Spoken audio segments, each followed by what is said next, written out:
السلام علیکم و رحمت الله و برکاته.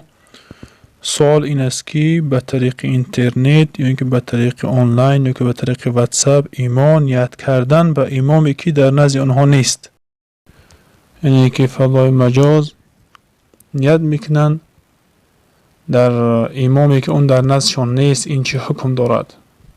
در حقیقت این نفرهایی که از پس امامی که در نزد آنها نیست، در یک مجلس نیست، با همراهی آنها نیست، امام در دیگر جا هست و اینها در دیگر جا هستند، اون نماز آنها نمی شود.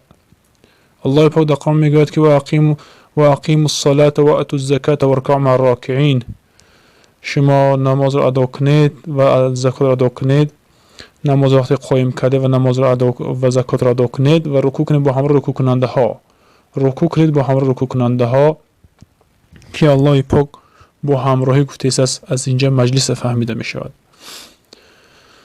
دیگر که هست روایت حضرت عمر هست رضی الله عنه.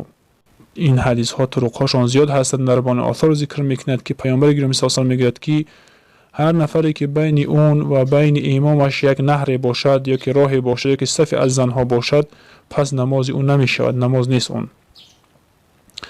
و از کتاب های فتوا یکی از همونها رد المختار و دیگر کتابی که در المحتار و دیگر کتاب هایی که فتوای قاضی خانش میگن مشهور هست، اینها همشان چندین شرط ها میگذارند که اگر بین همون امام و بین همون مقتدی ها یکم راهی نباشد یا یکم نهری نباشد و یکم راهی عامه نباشد که اونجا بگذارن یا اینکه صف های زنک ها نباشد، اون نمازهاشون بد می شود. اما مجلس امام دیگر باشد، مجلس مقتدی ها که از پس اونها نیاد میکن دیگر باشد و بین آنها یکم صف های زنها باشد، اینکه اون نماز آنها نمی شود.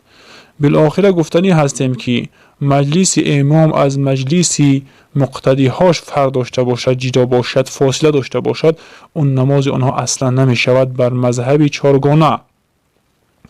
و حتی یک دیواری بلندی باشد که اون آواز امام شنیده نشود و بین امام و بین مقتدی ها جدا کند، حتی اون نماز اصلا یگان مذهب قطعی درست نمی شود.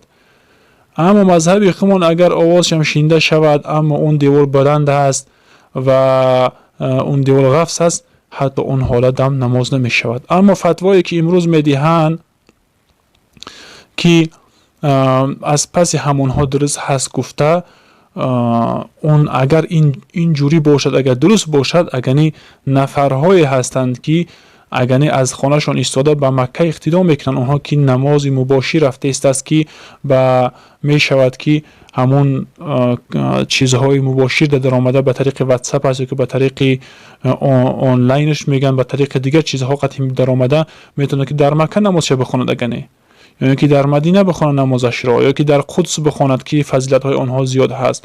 اما این خیلی نیست است. این درست نمیشه و نزد یگان مذهب و علمای معاصر بعد من میکنند. اون نفرهایی که فتوا میدهند یگان دلیلی ندارن، همش خلاف قرآن و سنت است.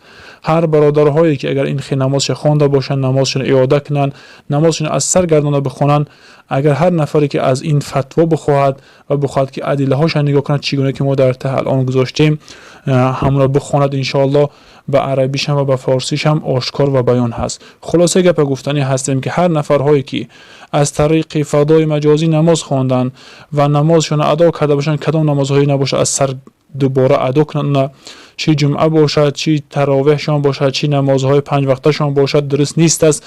چون که از در گردن اونها فرض نیست است که اونها باید نمازشون از پس هم امام اقتدا کنند که اون نماز خوانده است. الک وقتی که عذر دولت خوانده نمیتواند از پس اون امام رفتن نمیتواند، دیگر جماعت از گردن این ساقط دیگه است. اون نمازش در خانهش بگذارد و اگر تراویح باشه در خانهش بگذارد و جمعه باشه در خانهش بگذارد. یک چند نفر جمع شده، چخیلی که فتوای دارالعلوم کراچی اجازت میدهد که جمعه که مثلا امروز ممنوع هست در خانهشان میخونن، احتیاطی با پیشینه میخونن، مثلا به اهل و عائله خودشون قطعی. اما اونها از پس این فضا مثلا که واتساپ و ایما و دیگر سایت ها قطعی این نیت کردن اونها درست نمیشود. و اگر اونها خوانده باشن بالاخره نمازشون از طریق دوباره بخونن که نماز اونها شیدگی نیست است. الله پاک به این شنیدگی ها و عمل کردن نصیب روزی بگرداند. فتواش در ته هست و یک نظرم کنین اگر میشود ان شاء الله. السلام علیکم و رحمت الله و برکاته.